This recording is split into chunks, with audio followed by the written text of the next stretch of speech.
देशभरात सुरू असलेल्या विविध घडामोडींच्या पार्श्वभूमीवर मुंबई तथा MMR रिजनमध्ये कोम्बिंग ऑपरेशन राबवण्याचं योजलेलं असतानाच नवी मुंबई पोलीस आयुक्तालयाच्या हद्दीतील तुर्भे पोलीस ठाण्याच्या वतीनं मध्यरात्री कोम्बिंग ऑपरेशन राबवण्यास सुरुवात केली आहे। मध्यरात्री सुरू केलेल्या ह्या कोम्बिंग ऑपरेशनसाठी स्वतः सहाय्यक पोलीस आयुक्त रस्त्यावरती उतरलेत आणि ठाणे बेलापूर मार्गावरनं जाणाऱ्या गाड्या विशेषतः दुचाकीस्वारांची कसून चौकशी सुद्धा करण्यात येते आहे।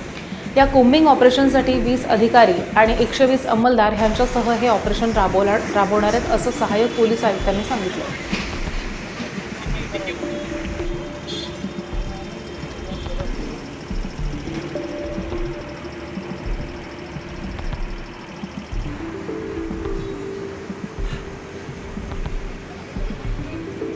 काय सांगाल, आज नाकाबंदी लावलेली आहे, पहिला कॉम्बिंग ऑपरेशन नवीन मुंबईमध्ये सुरुवात झालेली, तुर्भे पोलीस स्टेशन मधून कॉम्बिंग ऑपरेशनची सुरुवात झाली, काय सांगाल? सध्या तुम्हाला माहिती आहे देशभरात चालू असलेल्या घडामोडींमुळे मुंबई आणि MMR रिजन अलर्ट मोडवर असून त्या अनुषंगाने नवी मुंबई पोलीस आयुक्तालयाच्या हद्दीमध्ये मान्य CP सर DCP सरांच्या आदेशाने आपण कॉम्बिंग ऑपरेशन राबवत आहोत। सध्या आपण तुर्भे पोलीस स्टेशन मध्ये जवळपास 20 अधिकारी आणि 120 अंमलदार सध्या कॉम्बिंग ऑपरेशन राबवत आहेत। आपण त्याच्यासाठी वेगवेगळ्या टीम केलेल्या आहेत आणि प्रत्येक 20 आपण त्याच्यामध्ये टीम केलेल्या आहेत आणि त्या प्रत्येक टीम प्रत्येक ठिकाणी आता सध्या कार्यरत आहे।